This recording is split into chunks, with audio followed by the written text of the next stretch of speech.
Chemo ಆದಮೇಲೆ hair fall ಆಗೇ ಆಗುತ್ತೆ ಅಂತ ಡಾಕ್ಟರ್ ಅಂತೂ ಹೇಳಿದ್ರು. ಆದರೆ ಇಷ್ಟು ಬೇಗ ಹೇರ್ ಫಾಲ್ ಆಗುತ್ತೆ ಅಂತ ನಾನಂತೂ ಅನ್ಕೊಂಡಿರ್ಲಿಲ್ಲ. ಅರ್ಧದಷ್ಟು ಕೂದಲು 2 ದಿವಸದಲ್ಲಿ ಕಡಿಮೆ ಆಗೋಯ್ತು. ಎಷ್ಟು ಸರಿ ಕೂಮ್ ಮಾಡ್ತೀನೋ ಅಷ್ಟು ಸತಿ ಒಂದೊಂದು ಇಡೀ ಕೂದಲು ಕೈಗೇನೆ ಬರ್ತಾ ಇತ್ತು. ಈ ರೀತಿ ದಿನ ಹೇರ್ ಫಾಲ್ ಆಗೋದನ್ನ ನೋಡೋದು ತುಂಬಾ ಕಷ್ಟ ಆಗ್ತಿತ್ತು. ಹಾಗಾಗಿ ಹೆಡ್ ಶೇವ್ ಮಾಡಿಸ್ಬಿಡೋಣ ಅಂದ್ಬಿಟ್ಟು ನಮ್ಮ ಸಲೂನ್ಗೆ ಹೋಗೇಬಿಟ್ಟೆ.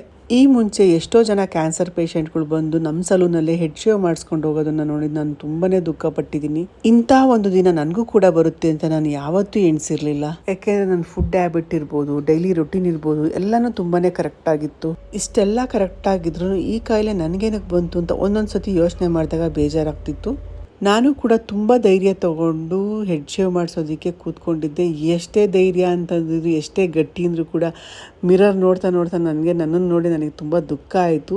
ಆದರೂ ಕೂಡ ಪರವಾಗಿಲ್ಲ ಬಿಡು, ನನ್ನ ಟ್ರೀಟ್ಮೆಂಟಿಗೆ ತಾನೇ ಇದೆಲ್ಲ ಆಗ್ತಾ ಇರೋದು, ನನಗೆ ಚೆನ್ನಾಗಿ ಆಗೋದಕ್ಕೆ ತಾನೇ ಇದೆಲ್ಲ ಆಗ್ತಿರೋದು ಅಂತ ನನಗೆ ನಾನೇ ಧೈರ್ಯ ತಗೊಂಡು ಸಮಾಧಾನ ಮಾಡಿಕೊಂಡೆ. ಕಿಮೋ ಟ್ರೀಟ್ಮೆಂಟ್ ಮುಗಿದ್ಮೇಲೆ ಮುಂಚೆ ಹೇಗಿತ್ತೋ ಹಾಗೆ ಹೇರ್ ಬರುತ್ತೆ ಅಂದ್ಬಿಟ್ಟು ನನಗೆ ಡಾಕ್ಟ್ರು ಹೇಳಿದ್ದಾರೆ. ಹೇರ್ ಫಾಲ್ ಆಗುತ್ತಲ್ಲ ಅಂತ ಎಷ್ಟೋ ಜನ ಕ್ಯಾನ್ಸರ್ ಪೇಷಂಟ್ಸು ಕಿಮೋ ತಗೊಳ್ಳೋದಕ್ಕೆ ಹೆದರ್ಕೋತಾರೆ. ಹಾಗಾಗಿ ನಂತರ ಕ್ಯಾನ್ಸರ್ ಪೇಷಂಟ್ಗಳಿಗೆ ಧೈರ್ಯ ಬರಲಿ ಅಂದ್ಬಿಟ್ಟು ನಾನು ಈ ವಿಡಿಯೋ ಮಾಡಿದ್ದೀನಿ. ₹1000 ಕಂಡೀಷ್ನರು, ಶಾಂಪೂ, ಕೆರಾಟಿನ್ ಮಾಡಿಸಿರೋ ಅಂಥ ಕೂದಲು ಇವತ್ತು ನನ್ನ ಕೈಗೆ ಬಂದಿದೆ.